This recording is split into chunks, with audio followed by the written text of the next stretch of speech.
Episode number 99 of People I Know show. Kurt Karstensen here today in the home of Thanousay, Khamphoune. Hello, T as I call you.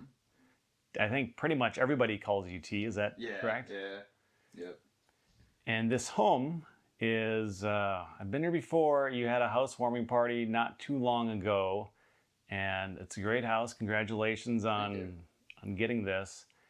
And I remember around the time of the housewarming party, I was looking forward to coming to that, but some things were happening in your life around the time, which for me and maybe for some of the other guests just made it seem kind of like odd timing, bad timing.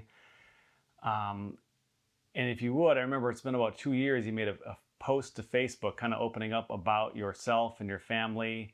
It all ties together for me, but I guess take that wherever you can. I mean, the fact that you're here talking to me today and willing to do this, there's some things from your current and time and your past that really have hit you hard. So take it. So, I mean, I guess for you guys to kind of understand a little bit about me, you obviously have to go back to the trauma that we've experienced as kids. And so, starting off, I mean, I guess earliest I could remember that we were probably about 4, I was probably about 5, maybe, around that age. And it was a pretty tight-knit family, you know, the typical, you'd be with grandma and grandpa, they live in the same house, and aunties would live in the same house. We had a blast. I mean, we were playing games, playing outside all the time, but then it was, I don't know if it was just the fights just kept happening, and it was just more and more fights. And one of the earliest things I could remember was, it was one day, it was 4th of July, and we were going to a fireworks show. I think my bigger brother stayed behind, but my little brother, we were in the same car with my mom, and my dad, he was with his friends in the other car. I don't know what happened, but so all of a sudden she rammed his car, and so he got out to check to see maybe brakes or what happened, you know, and then she started running him over, and I was screaming at her, and my little brother, he was crying in the car seat, and she just kept going back and forth, hitting the car, and eventually the car went off the edge of the, it was in one of those exit off, like an exit off the freeway, one of the cloverleaf exits. And so, and then she proceeded to head on through traffic at high speeds and turn around. I don't know, like, it's a little blurry right there, but all I know is we were to end up in a cop car afterwards, and she was arrested as well.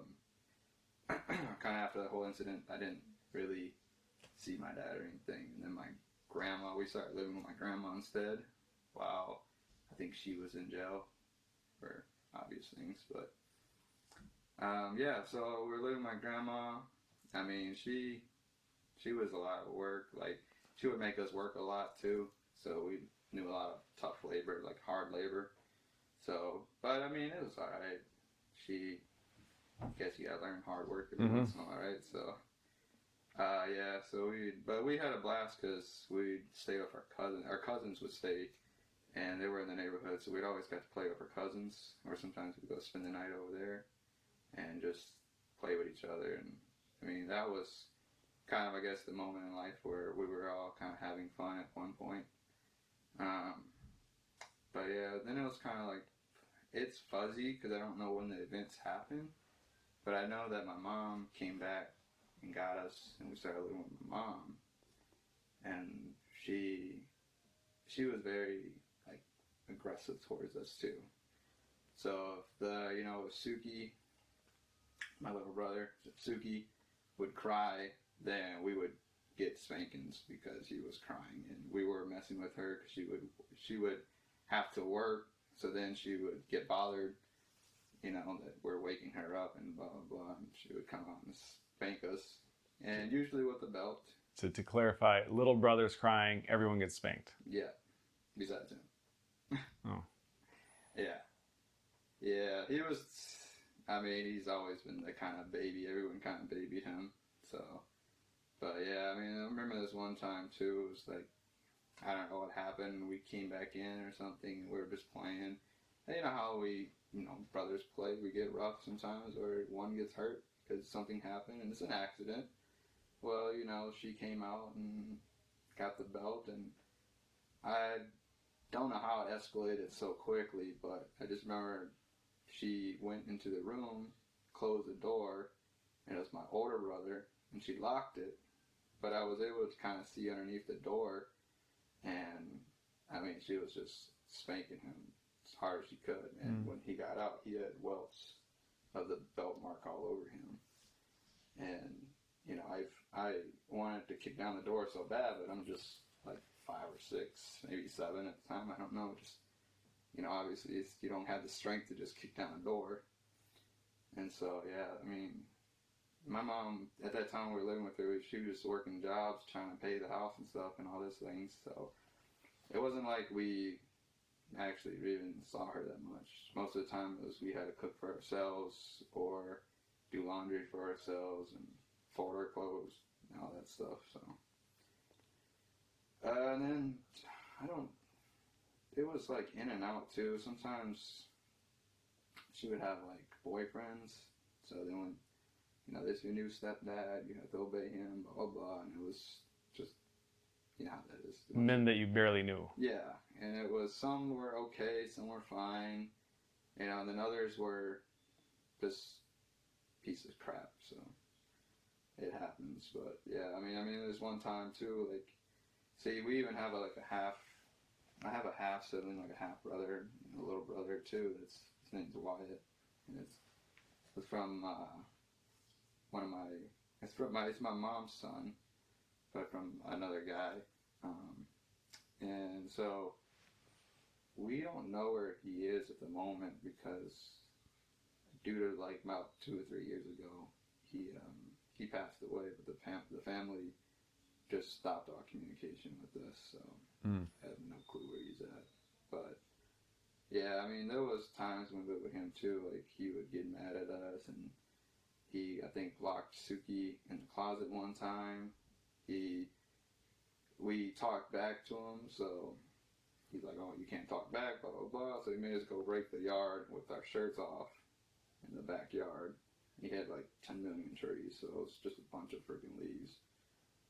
And yeah, I mean, and my mom allowed all this to happen, and I mean, she has apologized for it. It's not like she hasn't, but just, I mean, it's kind of like the stuff we grew up in. You still experienced it. Yeah. And I mean, I think there was a time too where she was fighting her own things with him, and then we ended up with their grandma again.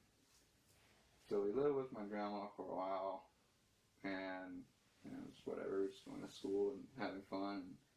I mean, obviously we got spanked from my aunt and grandma too, but for doing stupid shit.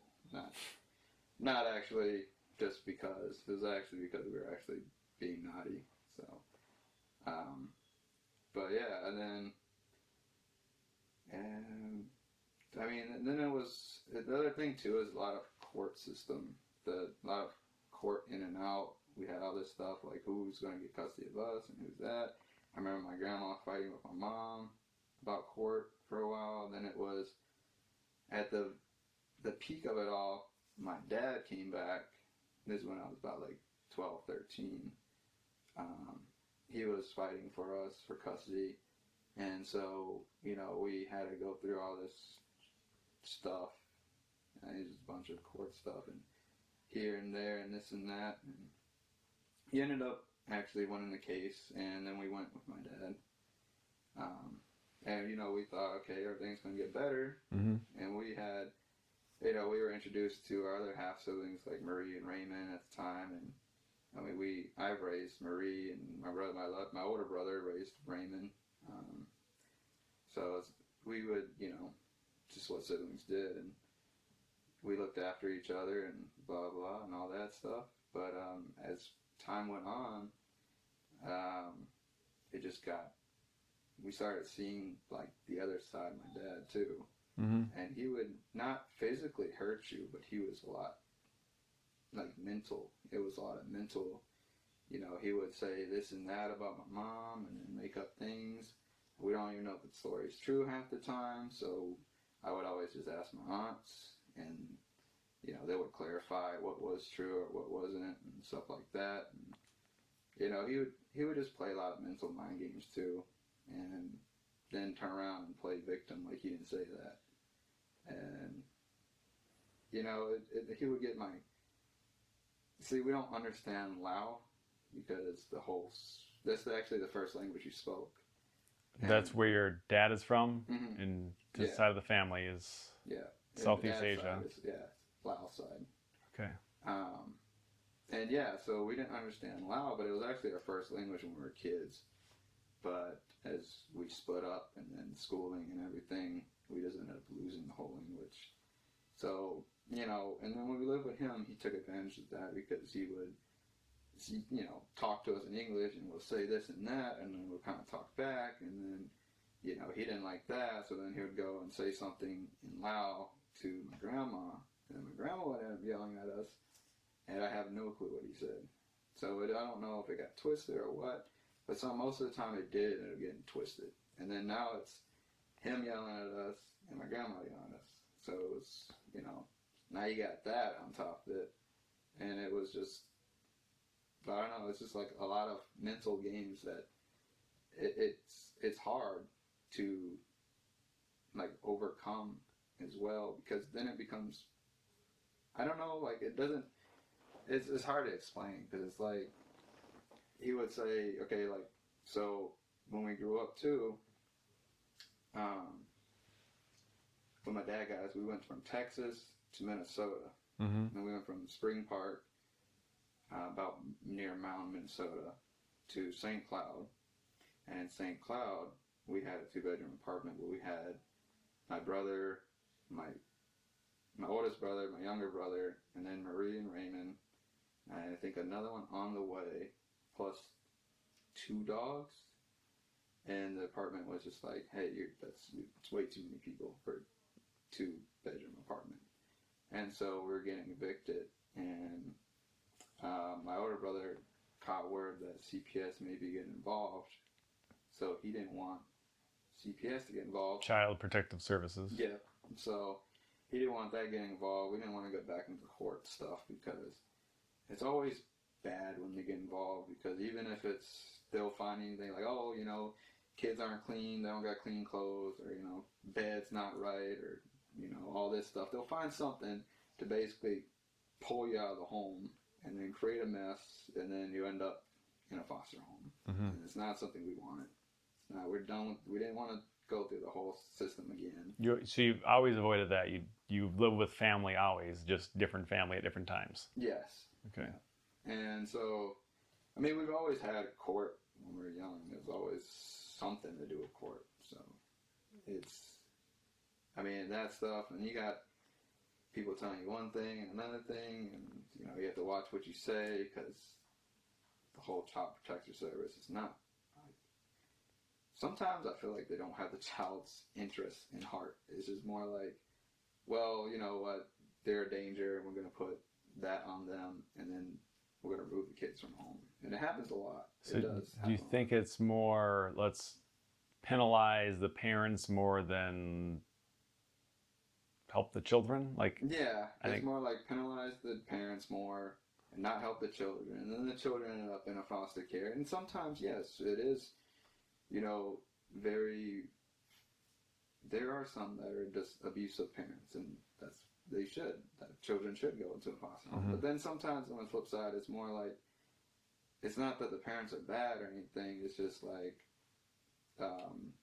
you know, sometimes they just find little things too, like, you know, beds, or there's not enough beds, there's not enough rooms, that kind of thing, and then they'll make that as an excuse. And even though the parents may be perfectly fine, but it's just more like, we don't have enough rooms kind of thing, or we don't have enough beds at the moment, we don't have enough money to buy beds, that kind of thing.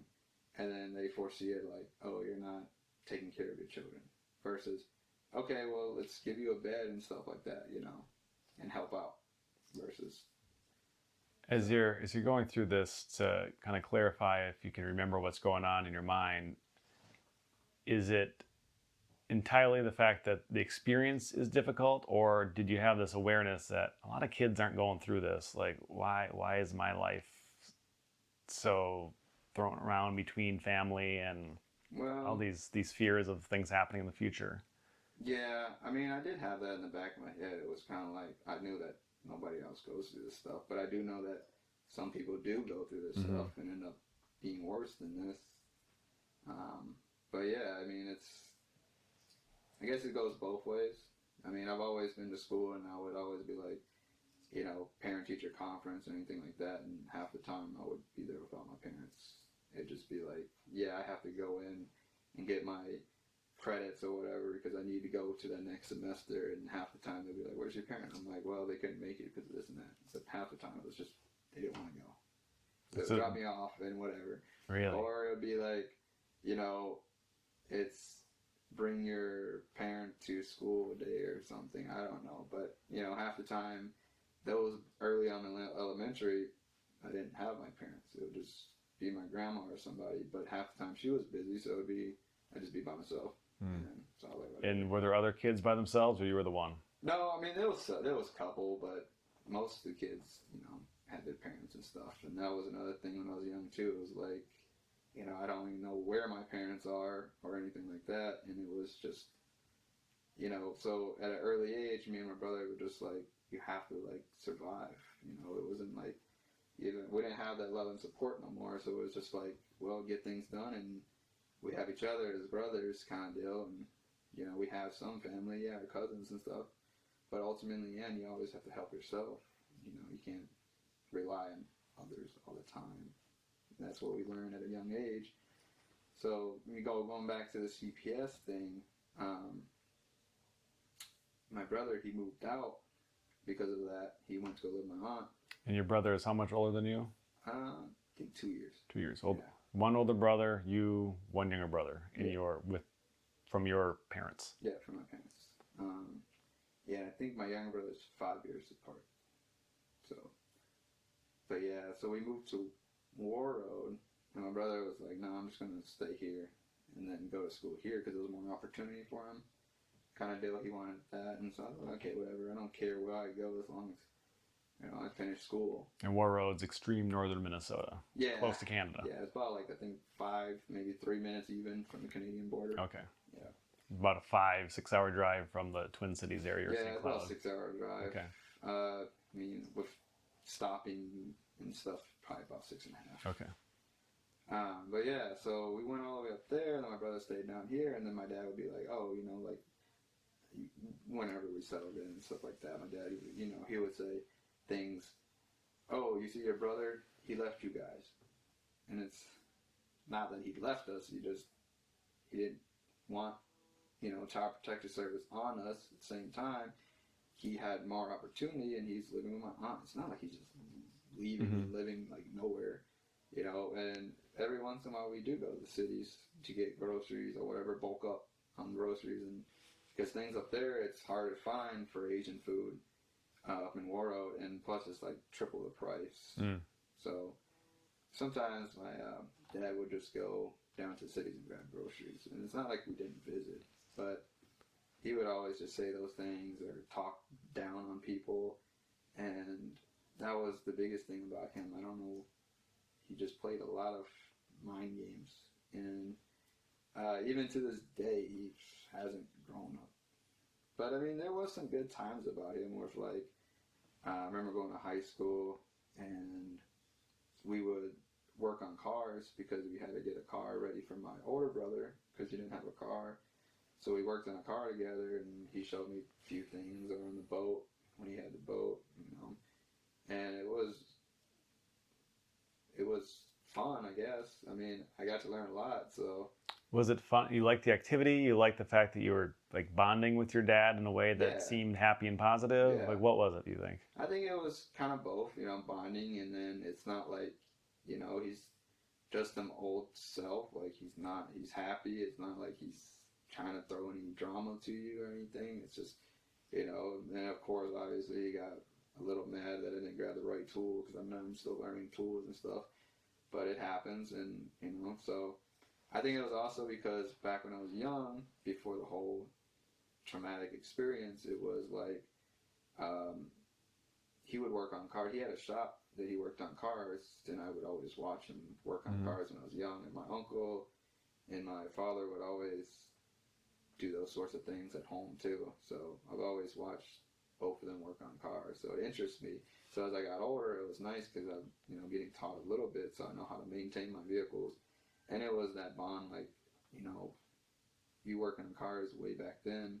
I remember this as a kid, and this is what interests me, and it's nice to actually do something with you versus getting yelled at or, mind games and all that stuff. So, yeah, that was, I liked that portion of it, but then it wasn't until I think shortly after that he, I guess his brother died, and I don't know if it was like a close family. I think it was a close family brother. It wasn't like blood brother, but it was a really close family brother. Someone you were aware of, but you didn't really know yourself that was close to him? Yeah, because I had a lot of uncles, a lot of aunts, and most of the time those are just close family friends. Yeah. And I don't remember them because I was young at the time. So, yeah, one of them died though, and he, I guess, got very depressed and then started smoking meth. And he went all crazy. And I remember one time I tried stopping him, and he almost stabbed me with a busted crack pipe. And I was just trying to get away from him because there was kids in the house. And, you're doing all this stuff in front of kids. It's not like you're out and about somewhere else. And so he ended up kind of mentally going, I guess, a little crazy. But then he always finds himself after, I guess the whole after, like when you smoke it and you lean off of it, come back to your senses. And then he turned himself in. And so he ended up in prison, federal prison, and then I had to take care of the kids. So I would come back after school, or actually the whole summertime I would just get up and basically cook and clean the house and cook for them and watch them. And this is like 9th or 10th or 11th grade range? Where are we talking here? This was right in the beginning of 9th grade. 9th grade. Yeah. So you're the man of the house running everything as a, what's that, a 14, 15-year-old? Basically. 14-year-old? Yeah, okay. 14, I think, 15, probably about 15.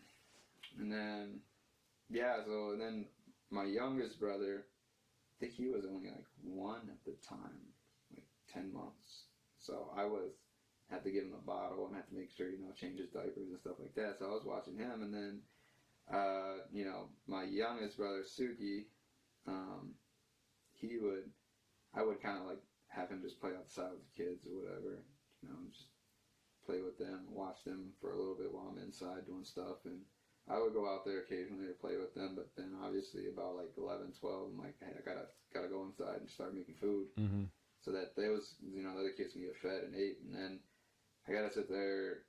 I mean, this kind of went on, I think this went on all summer, the first summer. And then my dad came back, and then I was going to school, and then I was trying to go start fresh again, start actually academically trying to proceed forward. And I think it lasted literally until spring, and then he relapsed, went back to federal prison, and then I ended up watching the kids again and basically wasting springtime and summertime. And so I was going to school, and then when I get off school, I just have to watch them, and then all summer long I was doing the same thing.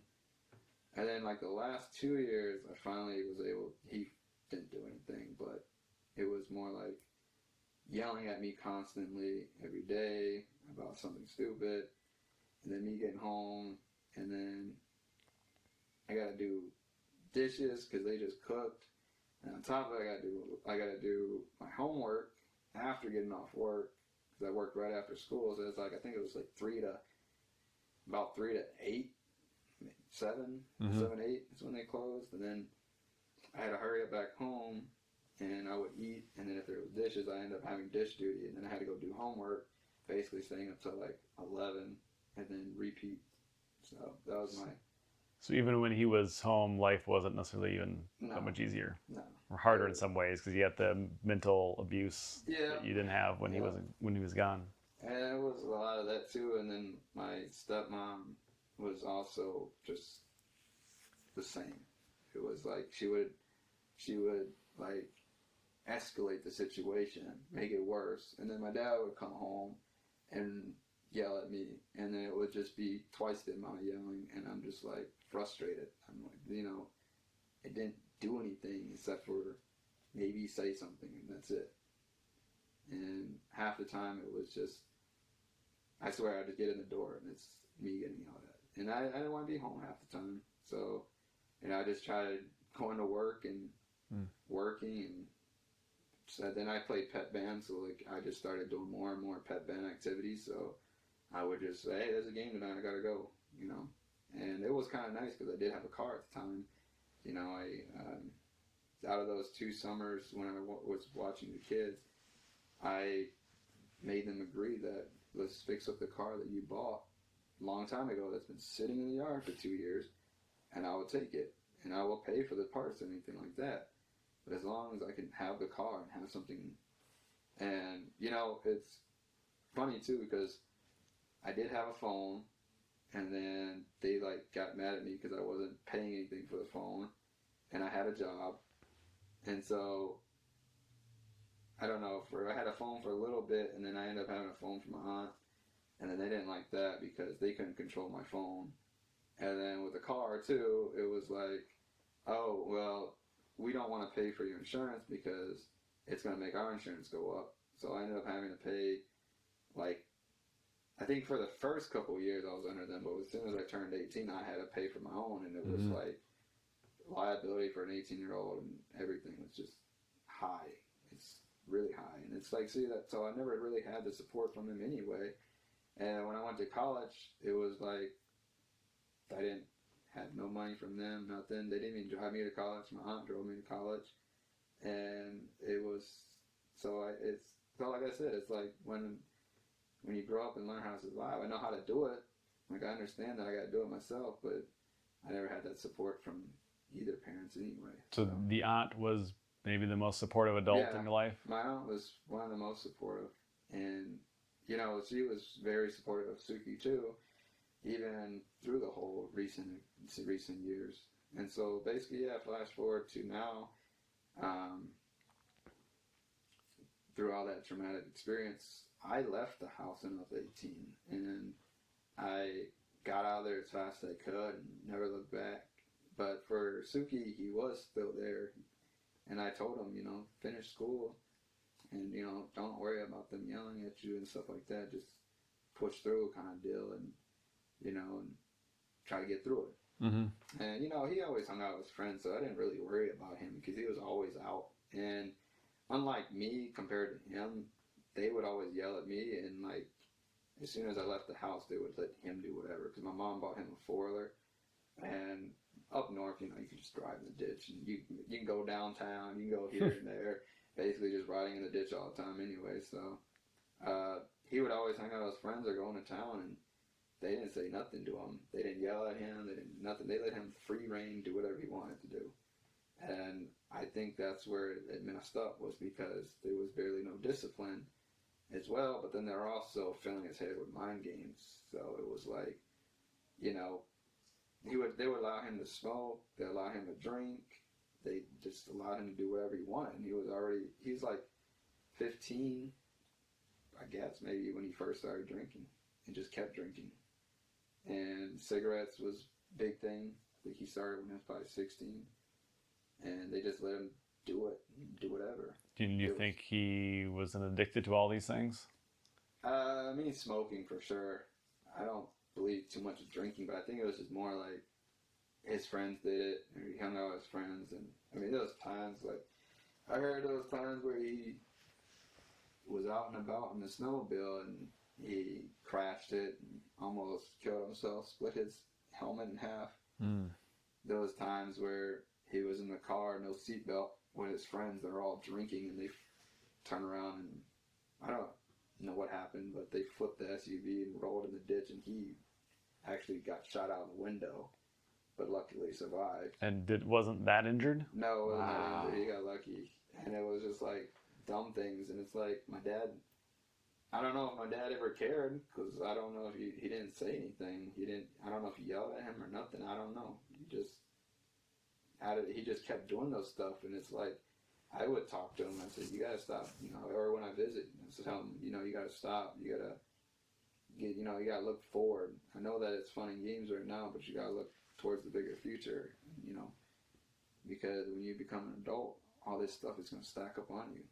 Because he's gotten his thing impounded. He's doing all this stupid stuff as a kid, young age, and I was like, you gotta stop, because it's gonna affect you in the future.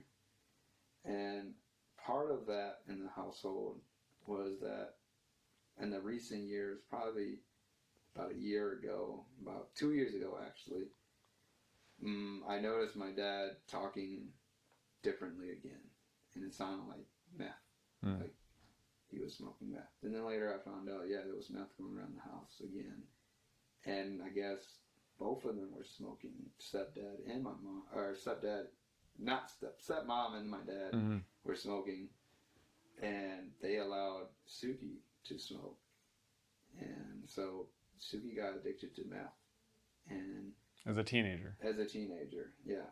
And in a small town like that, it's even worse. Like, it's like you feel trapped too as well. It's like there's no opportunity in a small town. Well, I feel like there's no opportunity in a small town. But plus the mind games that my dad plays, he's probably filling him with just a bunch of his favorite thing too. When if you read his notes, he has a lot of notes that he wrote down, because he started trying to remember everything. And your dad or your brother? My brother. Okay. And he would write it down on a piece of paper. But one of the biggest things he would always be into was gaslighting. And so my dad probably did a lot of gaslighting while he was high, and just talked nonsense to him. And so he started believing things, and he would start to be more angry towards us as brothers. And we'd call him, he'd talk to us, and we'd tell him, that's not how it is, and blah blah blah, and this stuff like that. So there was always a little bit of tension between us already.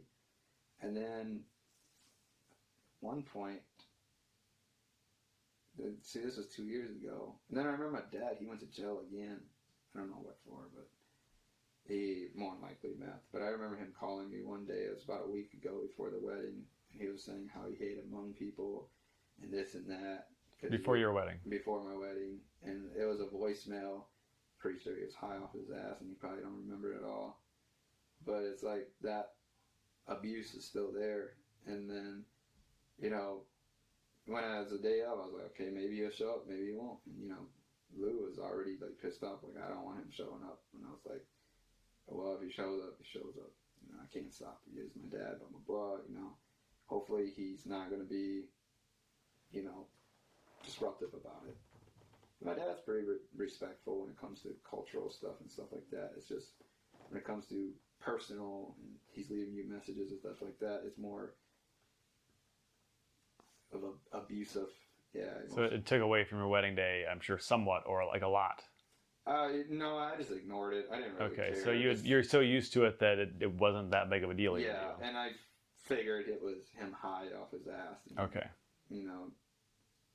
It's not to say it's wrong, but it's not to say as well, like, you can't just blame somebody because they're high. When you're drunk and you're calling, I don't know, somebody, and you're saying I love you or whatever, like an old time friend, it happens, you just, sometimes you let your emotions out. Yeah. And so, same thing when you're high. You don't know what the heck you're saying half the time or what you're doing. So, it was kind of, for me, I was like, okay, I'm just going to throw it off to the side. I'm not going to worry about it. Like, it somewhat hurts, but it's nothing you do about it. You already know that he's probably high, and that's how he is. And that's, you can't change somebody who don't want to change themselves. Mm-hmm. So, yeah, so that day, he never came because he actually went in jail basically the day before. So, that is whatever. And then my mom came, though, for my wedding, so that was a big thing. And my mom recently, she's been, I think I contacted her about, maybe 4 years ago. And she's been, apologizing. She just felt bad. She said I was in a bad time, a bad spot.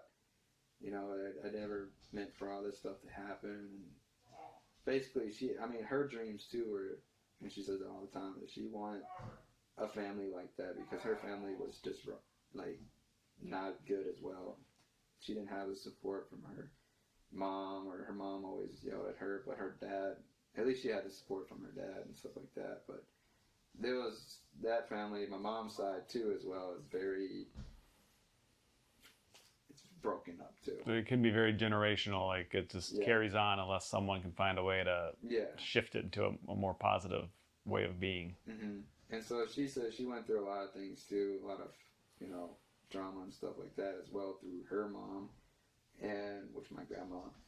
But her dream was always to have a close family and just start her own family and be like, she wanted to do all those Christmas with her kids. She wanted that Halloween. She wanted just to be there as a family. And then, with my dad and her breaking up, her dreams got crushed, and she probably fell into deep depression too. And I'm sure my dad's in deep depression, but just never actually decided to pick up and do something about his life and just kept drowning in it. So she has been apologizing, she's tries to call me every week, but lately she's been busy, so I haven't heard a call. But yeah, it's like, she's come around, and she came to my wedding and stuff like that. So there's some good in there, but I do remember it's been about 2 years you've made this post to Facebook that to me kind of came out of nowhere. You must have had a lot of things on your mind building up, where you open up about some of these things that you just told me about and put it out to your however many hundred Facebook friends that you might have, or thousands, I don't even know, millions, that you, like, with what you're telling me today and the even having this conversation, and that then leading up to a couple years ago, what was the point of you putting this out there? I mean, the point of it really was like a lot of people just they blame things for their life. They blame, like, oh, I'm this because of this. I'm this way because of how I grew up. And you don't have to be that way. There's a lot of people that went through worse. There's a lot of people that maybe you don't know their story, or you don't know the trauma that they went through, and it might be 10 times worse than yours, and you're making a big deal about it, and they might be successful in life. And it's the reason why is because you can change. You can always look for the better future, right? You don't have to sit there and constantly blame this and that, and oh well, I'm this and that because of that. And you go nowhere, and you stay at the same spot because you keep blaming your past, and you keep basically living in the past. You're not living towards the future. You're not living in the present. You're just stagnating. You're stopped. And so that message was more like, a lot of people might see me as, happy, and well, I mean, I'm trying to stay happy as much as I can, but I'm always happy going, and people might look at me and be like, oh wow, like, he must have had this and that when he was younger, or that, But when people hear about my story, they're like, I can't believe you went all through that. And you're not insane, or you're not a felon, or you're not this and that. I'm like, I don't want to be that person. I choose not to be that person every day. And that was kind of the thing too. And it's like, people gotta, I guess it's more now in today's age that people tend to listen to your story more often, and they can, being, I guess, with the whole multicultural as well, people are starting to understand others. And I put that out there because, it's quit sulking on your past, just start moving and start thinking about your future. And, as well as, like, a lot of people have been through trauma, and it's all on how we learn from it and grow from it is another thing. I think our stories are important, and you're right. I think some people unfortunately get trapped in their story, get stuck in this loop where their story is like the biggest thing, and it's what is holding them down, whereas other people recognize that my story kind of sucks, but through it I found these positives, these motivations to to use these things I've learned to make sure I don't want that for other people I care about in the future, or putting the message out that, okay, we can do better than what this was. And for you, as we mentioned at the beginning, you've got this new house. You also have a couple dogs and a wife that are in the house. So I think some of those sounds are leaking through into us here, but that's all right. Those are some positive things that you have going on that you, I guess, a part of that message is like, okay, then your life, and I think your life isn't all still perfect, but you still find ways to make a lot of good things happen. Yeah, and right now I'm just kind of taking a break, but from the past maybe 5-6 years, this is my goal. This is push to get a house, push to have a family, and it was, that. And I also want to be a shining light for others, because it's like, others might experience some kind of trauma not as worse as mine, but if I can help them through it, or if I can say, I've been through worse, and this is what I've done, I can help you, then I'll help you. And that was part of the message too. It's like, if there's anyone out there that's thinking about those things, or maybe thinking about suicide or anything like that, and in a dark spot, I put that message out there because it's like, I've been through a dark spot. You might look at me thinking that I've never went through that. I'm always try to be as happy as I can, and always try to be joyful about everything, that people might not realize that. And so I was kind of more of a light too, a guidance. And I want to be a guidance to the younger generation, because that's what you're supposed to do. You're supposed to teach the younger generation for the future, and also as well be a leader and be an example for the younger generation. Mm-hmm. So. And if you can remember, I don't know if anything came of it, but when you put these personal things out back then, did anything come of that directly? Oh yeah, I mean, I think my dad commented and said that that's not true, that this and that, and I don't know the full details. There's obviously 3, 4, maybe 5 different sides to a story, depending on how many is involved.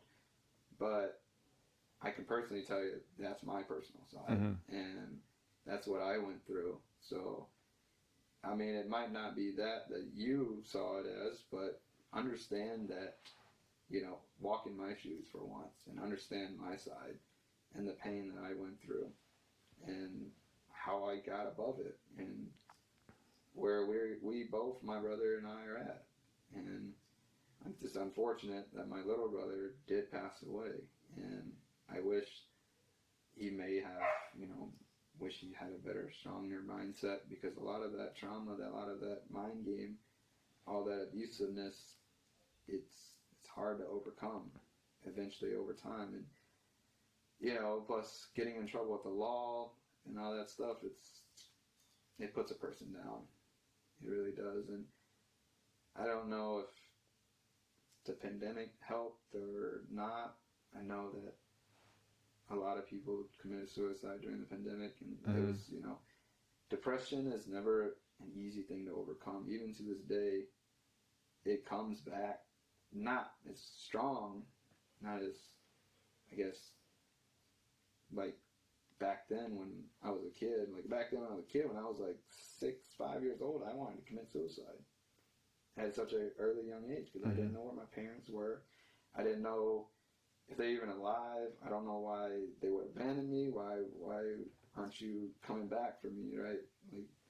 Kind of deal. And so, that was going through my mind, and I just didn't like the pain of it all. I wanted everything to just go back to what it was. I just didn't understand it at the time.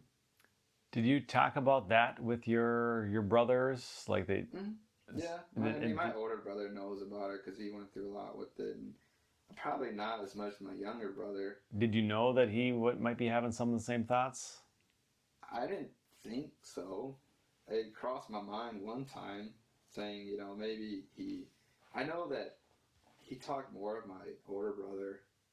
He didn't contact me as much, but half the time he contacted me, it was just more how I was doing, or, if, what's going on in your life, basically. And when he contacted my older brother, sometimes it would be this and that, and it was a different kind of style conversation. And my brother older brother would try to lecture him and stuff like that. So I don't know what they talked about, but I think at one point he talked about borrowing Boone Mee's gun, another family friend or whatever, and killing himself. And I'm not sure. I think he talked to my brother about that. But that's the only time I heard about it. Most of the time he would just be chill. I mean, he never thought about that. But he had this big thing about family in his mind. And I brought him over one time to Lou's family, and she's, their family's very tight. Everybody looks out for one another. And if you got issues, we're going to talk about it, and if you act out, we're going to talk about it, stuff like that. And, I brought him over because we were having a spiritual event where all the family comes out and they do a little spiritual dance or whatever to the spirit world and ask one of the spirit ancestors to watch over and bless the family, blah, blah, blah. And, I mean, there's probably more detail to that, but I'm not entirely sure. That's kind of the gist of it. But, yeah, he came in and he was like, "Oh, this is awesome. Like, everybody's here. Everybody's not, there's no drama. There's nothing." I was like, "Yeah, I was like, you can have this. It's not like it's not in your future. It's not in your reach." And I told him, like, "You want to come out and hang out more, that's fine. I don't care. Just, we got to stop with the drugs because you got to stop relapsing. You got to overcome that addiction with meth." And, and then he went back home that day, and I think it was just, he started asking my aunt, because my aunt was like, "Why is he talking?" And he's like, he must have had fun over there, but he keeps asking about, or kept talking about our family. And I know, like, deep down, it's always been deep down in my heart, my brother's heart, my oldest brother's heart, that we just wanted our family back to normal, no fighting. Why can't we just agree for everybody? Why can't we just be together and not have so much drama and all that stuff? And, as me and my brother grew up, my oldest brother, we eventually just learned that it's not possible. It's not possible with them. It's not going to work. There's too many drama. There's too much, I don't know, just single-minded things going on that they can't open their mind to just accept things and to just forgive people. But, and that's what my little brother wanted, and he just kept talking to her about it, and, I think he just got really depressed about it. And then I want to say the last year, he was chasing that. And the biggest thing was that he was chasing my father because he looked up to my father.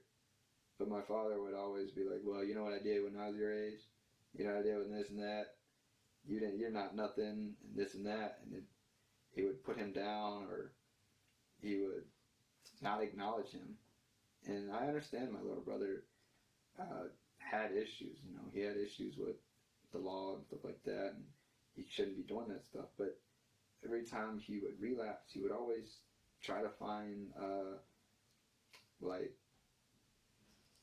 he would go to rehab. So he always tried to find help. So he would be in and out of rehab, but he didn't last all the time because, I mean, they are kind of strict at what you do, but it's like, he at least tried to get that help. And we were there for him too, his family. We tried to help him, but he would just constantly relapse. But I will have to say that he actually tried. He tried almost all the time, but he would try, and then he would always end up in War Road again because I think he just missed my dad. And then when he found out my dad was at my aunt's, he said he was sniffing air canisters or something to get high, and basically got kicked out of rehab. So I think he actually did it on purpose just to go see my dad. And he was hanging out with my dad, and my dad was hanging out with his other friends. So I don't know, that night it was just a conversation. I think they were trying to lecture him, but obviously Asian people, when they try to lecture you, they just yell at you half the time. So I think that day he just got a little pissed, and my aunt told him just, walk it off, just go around the block or something, and come back when you're okay. And I guess that night was the night. So there's a lot in his notes I haven't read yet. I just read a couple of things, but he started to realize how bad my dad was towards him, all the mental abuse and all that stuff. And I still think in his heart he wanted to change it, and he wanted to. And that's the thing too, is like I tried changing him. My oldest brother tried changing him, but my dad just doesn't want to change. And it's not no disrespect to him or anything. I don't mean this video to be disrespectful to him. I just want him to learn that you need to grow up and just move on and start your life and just stop with everything that don't blame the past. Stop blaming the past and just move forward. It's just like my mom. My mom, she still apologized to the day, and I keep telling her, Mom, it's okay, you already apologized like 50 times. Like, I don't care. Just go on with your life. That's all that matters. And, it sucks that he's gone, because I wish I could show him more. And I just finally got this house, and I was like, I was trying to show you that these things are possible. Mm-hmm. And I was like my brother lives in Ohio too, so he wasn't around much. So it was kind of hard, but he did actually end up going to Ohio because my brother got him in Alabama a few years ago, because when he was living with my grandma. So he went down south for a little bit, and then Alabama has a really bad meth problem, so he got back on the meth, and then I think my grandma was just down his throat too, and just didn't let him do whatever he wanted to.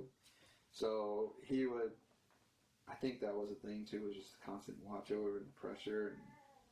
But he flipped out and smashed her car windshield, and she wanted to press charges. And Grandma? Yeah. And it's like, families, like, you're trying to press charges, just pay the deductible and be done with it, And so she was trying to do that. My brother was like, you know what, no.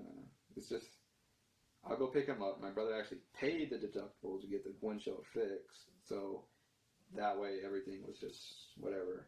And he went to go live in Ohio with them, and that's when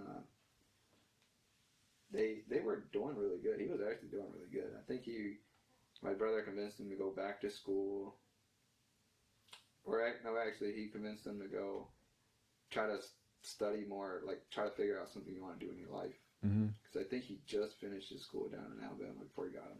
That's why he went down there. He wanted to go live with my grandma and get his diploma, because he skipped school like one of the years.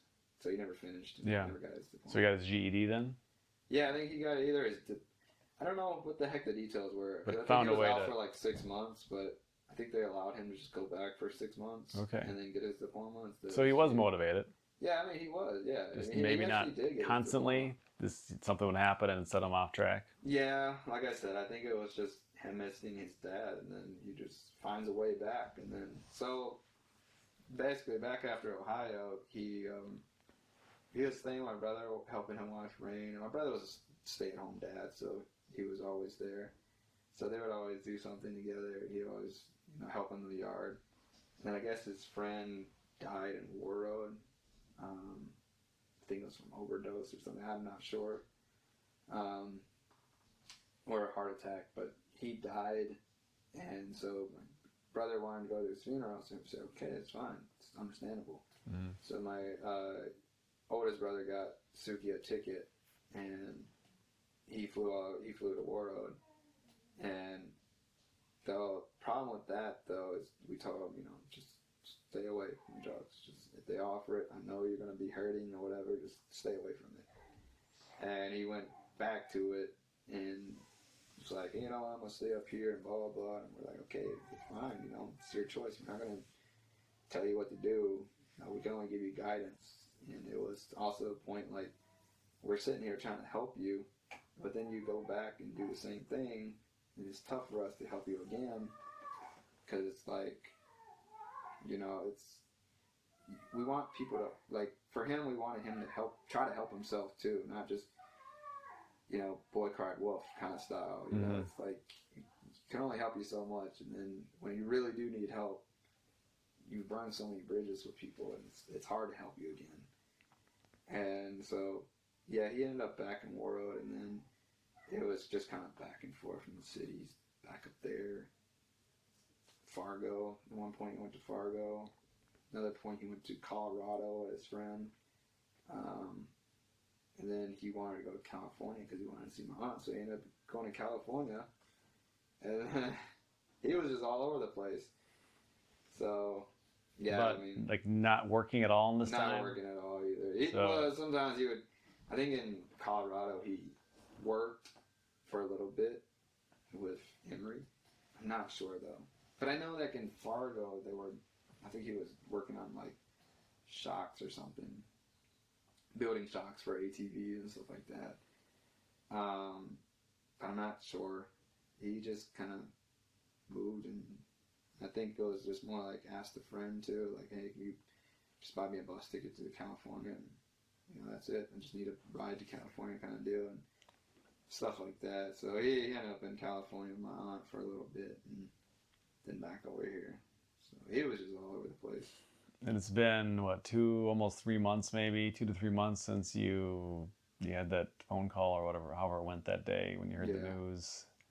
Like, what was like 2 years ago? You posted about your past and some of these things, trying to prove to people or show people that you can have bad things in the past and still do well with your future. And you just had bought the house within probably a few weeks or so of your brother passing away. So when that happened, what's from like those first few days and then to now, like what's your life been like, knowing that again some other bad thing that you're now living through, this other really difficult thing to live with? I mean, ultimately, like, you can't change the situation. Like, the person chose that.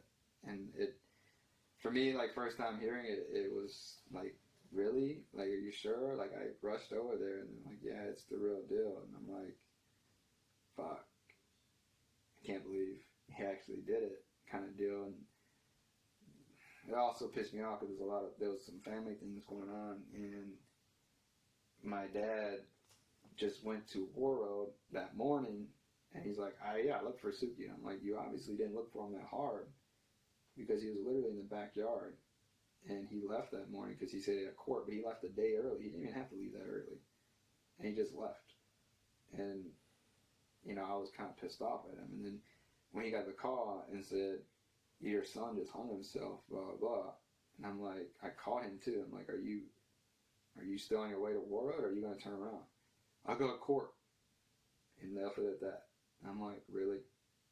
I was like, if I heard my son was, at least hung himself or anything happened to him, I'm going to be turning around the car and just tell court, hey, my son just died, and we're going to have to postpone this. And the courts will postpone it. They're not going to say, oh, no, you have to show up to court. They take death very seriously, especially suicide. And I don't know. So that was one thing about the whole thing, too, that I was just very pissed off about. And then my aunt having to see that, and she was just in a very, like, I guess the word distraught. She was very distraught, and she just couldn't believe it, and she was starting to question herself. And I'm like, Auntie, you did everything you could. You gave him all this support, and you actually, tried to help him and reason with him. And, she felt terrible about it. And then, then it comes the pain, and then comes the blaming, and then comes the, other stuff. And I guess for me, I was sad, but the other stuff, the pain, well, not mostly the pain, but the blaming and all that stuff, I already knew I went through it. You don't blame people. It's not ultimately their fault. I can sit here and blame my dad all I want, but ultimately I know that Suki chose that choice, and it's not my dad's fault, but I can say there was probably some influence from him, yes, but it's not, I'm not going to sit there and blame somebody. And so it was just more like, when I found out that day, I was shocked, and then the next day I was sad, because I was like, he's not with us no more, and I wish he didn't choose that. And then as it went on, as the funeral and stuff, it was just more like, I gotta organize this stuff, and we gotta get people out here, and it kept me busy, and I just, over time, it was like it got a little better. I mean, still to this day, every once in a while, yeah, think about him. But it's the thing that sucks too is that I can't go see his grave. I can't go see that and this. He has no grave. So you spread his ashes, right? We spread his ashes instead, and we spread it. You know, we spread his ashes over the Mississippi, and we you can't keep any of the ashes either because it's more like pertaining him. So you need him to be free. Suicide is very different in our culture, and it's hard to deal with because it was the first time we dealt with it, and it's not like any other funeral we had. So it's like, yeah. So the tough part is that we don't really have a graveyard for him, and so it's not like I can just go visit him and stuff like that. It's like he's just gone. Yeah. And you know, I could go visit the spot we spread his ashes, and that's about it. But yeah. But yeah, we spread his ashes over the Mississippi because the Mississippi runs all the way down to Mississippi, and it was down there. So we figured, you know, we can set him free that way, and it can flow down the river and go reach down south. And if you wanted to visit family down there before he starts his journey, we give him a blessing. We're trying to stop the cycle and let him be free. And I think he has to. I can't remember the details, so don't quote me on this. But from what I got about it, it was like in a year we'll do another thing to we'll light the punks and everything and call him back and basically wish him, you know, something like a, you know, farewell again and stuff like that. But he has to roam basically for like a year, and he can't go to the other side yet because of the way he passed. And so just like these cultural practices are very different from what I'm familiar with. So do you find them helpful, or like what do you think in the present day how the cultural practices around like dealing with what happened with your brother, does it serve you? Does it serve everybody? What do you think of it? I mean, I don't serve him. Yeah, it's more like because it's culture. It's part of our culture, and it's. I do agree with some of it because like it makes sense in a way. Like yeah, the spirit doesn't. You know, depending on how you die is how your spirit passes. And the other thing too is you might hear a lot is like the 7-day, or I think they call it the 100-day back in the day. 10-day, I don't remember. 30-day. They basically celebrate for like 30 days. And I know, like, I think maybe Kim saw, I think she had one for 7 days. I can't remember. I know some of the around death, it goes on. My culture, to fully Americanized culture, it's 3 days later you have a funeral and then you kind of move on, I guess. But I know other cultures, it's huge. Like next day celebration or a week long, or every year. Yeah. A lot of different things happen, and I think people, if you're not familiar with people from other cultures, you just have no idea that everyone handles death and deals with it and celebrates it way differently.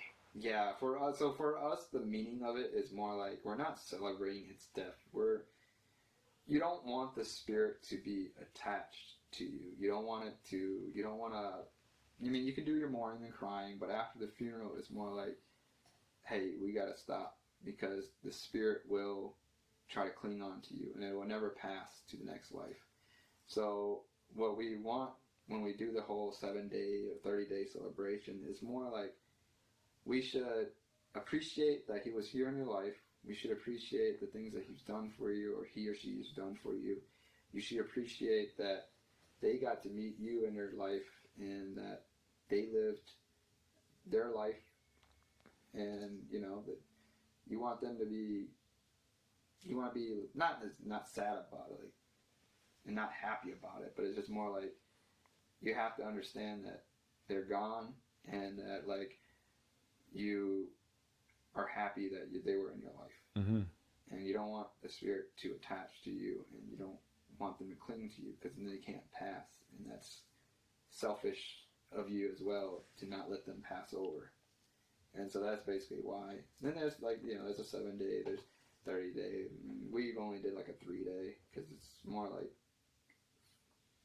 a little different. Because back in the country, it's like, yeah, you can do that kind of stuff. You can go 30 days, but nowadays people got lives and got work, and it's expensive, stuff like that. So, but yeah, that's kind of like the whole culture part of the funeral. That one's a little, when someone dies of old age or not as much as a freak accident, it's a lot easier. But there's always different things when it's a freak accident or suicide or stuff like this, unordinary. So what we do is just talk to the monks and figure out, hey, how are we supposed to go about this? You don't want to, when it comes to death, you don't want to have that spirit be stuck. You want it to be free. So, I mean, that's what we came up with. So as I mentioned, it's been several weeks now, more than 2 months, probably coming on 3 months or so as we have this conversation. Just before all that happened, you got the house. What else? We're sitting here in your room, the computer with your video production. You were doing a lot of that before. I don't think you're doing so much of that now. You got this gaming system. You've got all these interests, these things that, as you look at your past, that, okay, bad things happen, but you can still put your energy towards something positive in the future. What are you looking forward to? What do you got going on, T? How are you going to keep your mind in a good place most of the time? I mean, what I tell everybody is just follow your passions, really. If anything interests you, pursue it. Don't just give up, So, I mean, back in the day, my brother and I were into computers, and we built our own computer when we were like 14. I think I was 14 at the time. So, yeah, I mean, maybe even younger, we built our own computer. We looked at videos on YouTube, just did it ourselves, and then I learned how to build a computer. And after that, watching my dad work on cars, I got very car savvy, and I would put in the research. A lot of people don't understand that the internet was first created is basically an encyclopedia for the world. It's World Wide Web. That was what it's made for. And it's not just made for social media and stuff like that. So when I have an interest, I research it, and I'll stay on the computer, sitting there researching every detail I can. So I've grown working on cars that way, researching them and just doing it yourself. Videography was always a big thing back then.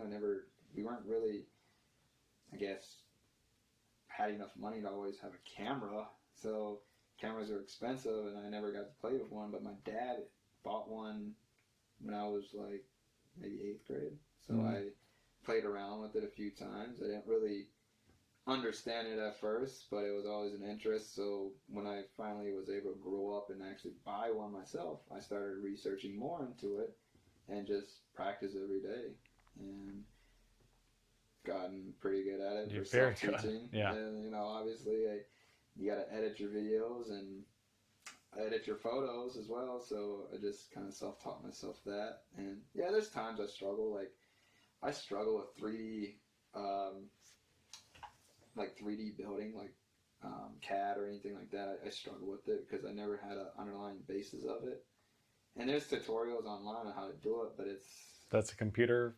Yeah, it's thing? a computer. Like you draw 3D stuff on the computer, create parts and stuff like that. I've been meaning to try to learn it, but I do run into issues with that one. And same with CGI. I was trying to look into that. There's ways of doing it the cheap way, but if you do it the better way, you create 3D models and you implement it in your film. But like I said, I struggle with 3D modeling, so that's been a little roadblock for me. I mean, I do come into roadblocks. Guess the latest thing I've been trying to do is I did 3 years of welding, and so I didn't learn much TIG welding, and that's kind of what I want to do. And what is TIG welding? TIG welding is just basically you have the torch in your hand and it arcs you get an electric arc and that heats up the metal, and then you have a separate hand that has a filler rod that you're filling it with metal, and you're basically hand stitching the metal together. And then they got MIG. MIG is a wire feed. You just literally press the trigger and the wire comes out, and it'll create an arc from the wire, and so it's actually doing it for you. And then you have your regular stick one, and you slap the stick on the clamp, and then it'll arc it through the rod. So there's different ways. I've learned that way. I've learned the other way. TIG is the most, I guess, advanced way, but it's also one of the best ways. It's kind of like an art. You do need to understand it. And so I've been wanting to get into it because I wanted to maybe start looking into building cars and racing them. And part of that is fabrication. You need to know how to weld them. You need to know how to just build things off of them. Because not every part's going to line up correctly, and you need to forge parts by creating them yourselves. So that's the next step. Is there a certain car? Like, what's the car that you want to build or rebuild? What do you envision? Yeah, I want to build a Evo. What's Evo that? 10 Mitsubishi. Okay. Yeah, I want to build one of those, but it'll probably be a couple of years. But I know a couple of friends got a couple cars, so I might just do little odd things for them. Like, now you have the space for it. Like, you didn't have your own space to do these things before. Yeah. Now you do. And that was the biggest thing too. When I lived in an apartment, I was just always telling them, like, man, I wish I had an actual garage, because I could do a lot more, and I would have these things because it's not like I can't, because in an apartment you have to abide by the rules, and that's their garage. You can't just sit there and put a compressor in there and stuff like that. Mm-hmm. So when I finally got this, it was more like I could finally do everything I wanted, and I've gotten pretty good at video and photography that I'm just going to take a break, maybe do little here in the side, here and there.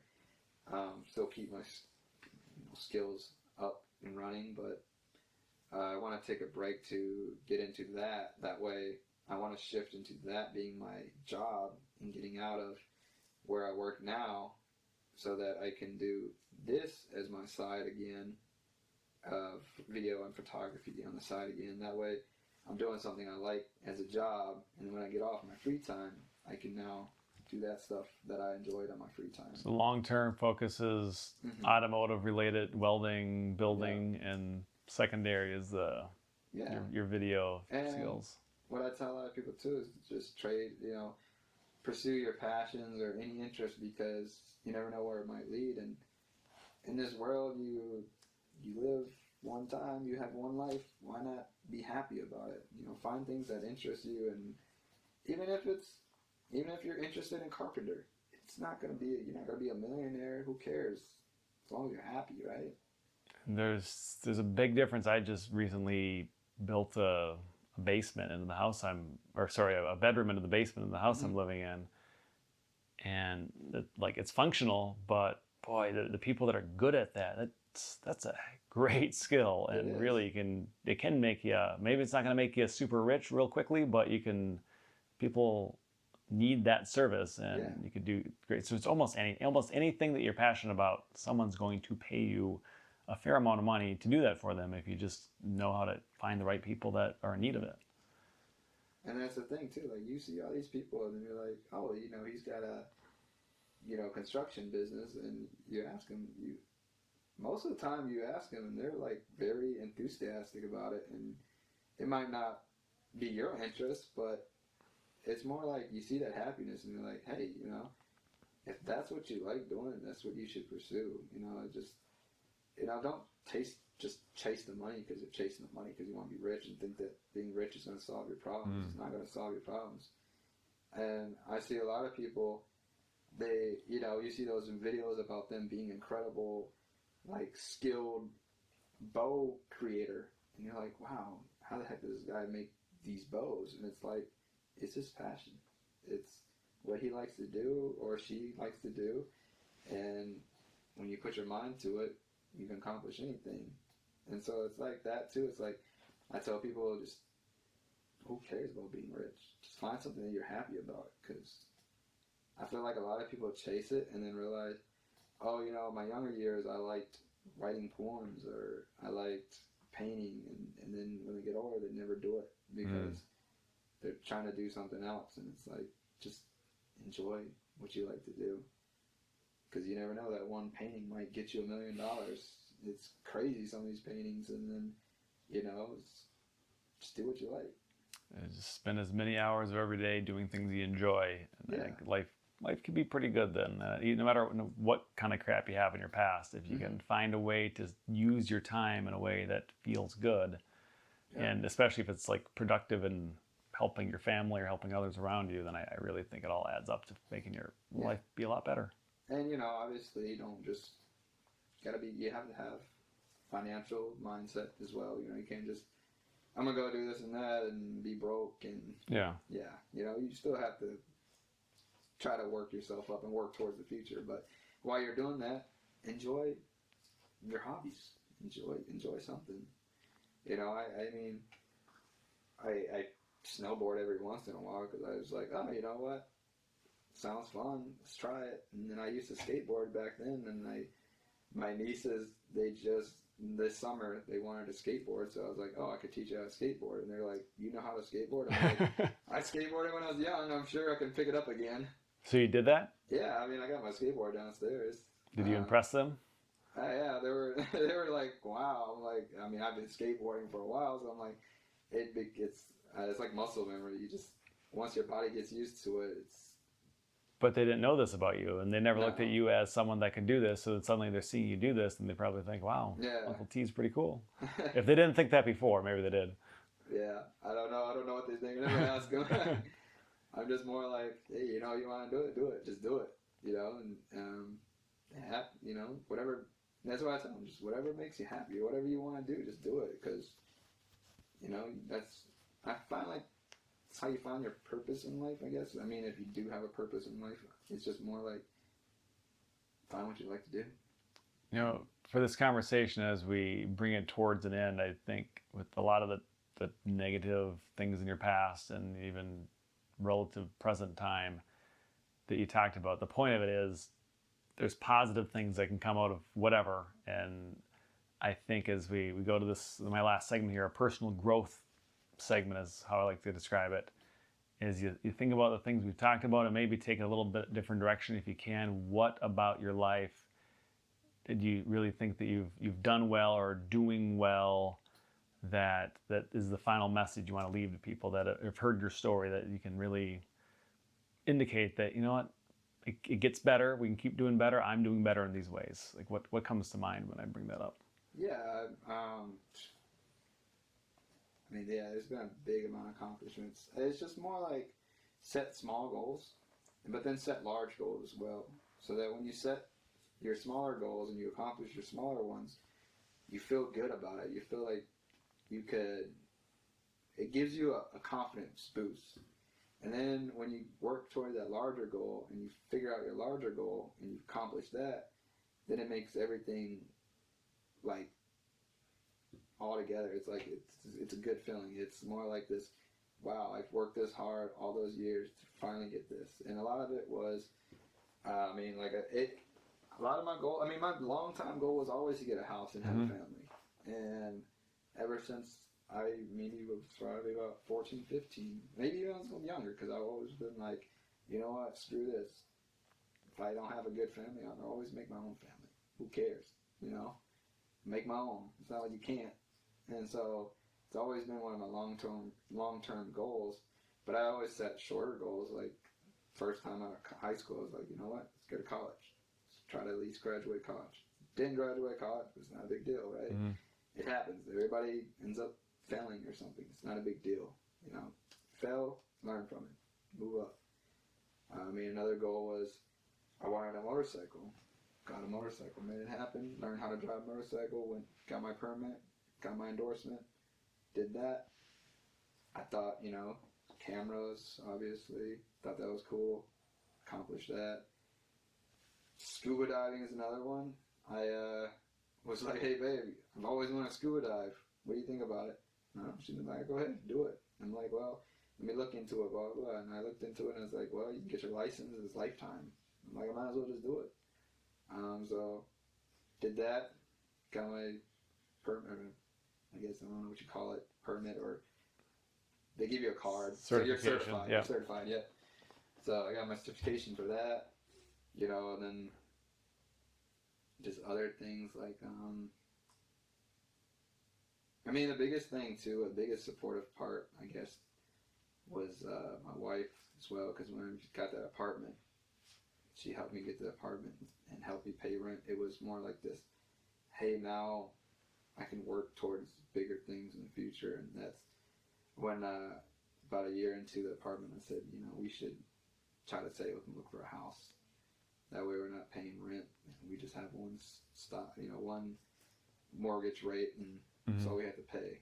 And so we worked towards this for 3 years, and this is one of our biggest goals. And, you know, so say, you know, just keep working hard. I mean, I guess if you don't know me, I'm 25. Well, I'm 25. Yeah, 25. You're not old enough to forget. You're not old enough to forget when your birthday is or how old you are. Once you get a little bit older, like me, you get some gray hairs in your beard, then you can start forgetting.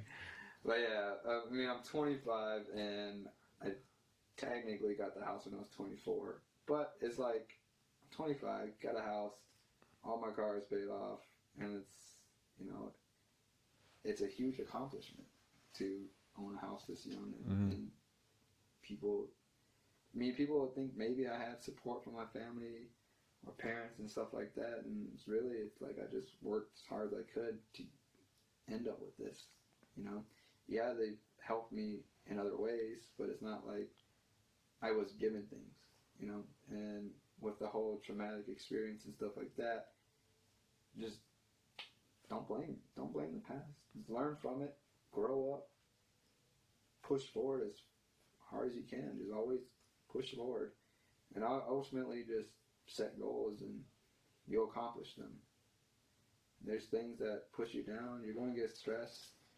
You're going to be depressed. There's going to be times there's times where I'd stay up and I just can't sleep, and I just go to work and I'm tired because the depression comes back, and I just start thinking about it. It's not like I'm depressed. It's just you think about it, and then it comes back. It's always going to come back. It's something that everybody deals with when they have depression. It just comes back, but you learn how to deal with it, and, you know, so it's not like it's ever going to leave, but as long as you can keep pushing forward and just keep working towards your goal, that's it. And then just enjoy life in the process, you know.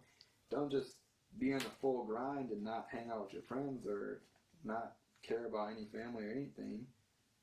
Just be on the grind, but remember, life is life. So when you have to pause and you have to enjoy life, pause and enjoy it. If you're stressed, take a vacation. Just stop. Take some personal time. Because that little bit of personal time gets you back up on for another maybe 6-8 months, maybe a whole year. You know, you're good for a while again. So that's the thing that I do really well. Is I take a lot of vacation, a lot of time to just enjoy myself. But in the meantime, I think your message is good. Like, you realize when you're in your mind too much, too often, that's what can bring you down. If you get out and do the things you enjoy, interact with the people around you, and really just take actions that are really useful and stay out of your own mind, and small steps will lead to a house or whatever else you're pursuing. Yeah. And it really sounds like, 25, that's the oldest you've ever been, but it's still pretty young. You've got wife Lou, as you mentioned, and she's one of my favorite people. We all work together, so I've known you for a while, for a few years, but until we decided to do this, we never had a real extended conversation. So I appreciate you, T, talking about these difficult things from your past, but also tying it into all the wonderful things that can come from no matter whatever challenges life has put in front of you. Thank you. I appreciate you having me here and being part of your podcast and people you know. So. People I know show. Thank you, T. Yeah, no problem. Awesome.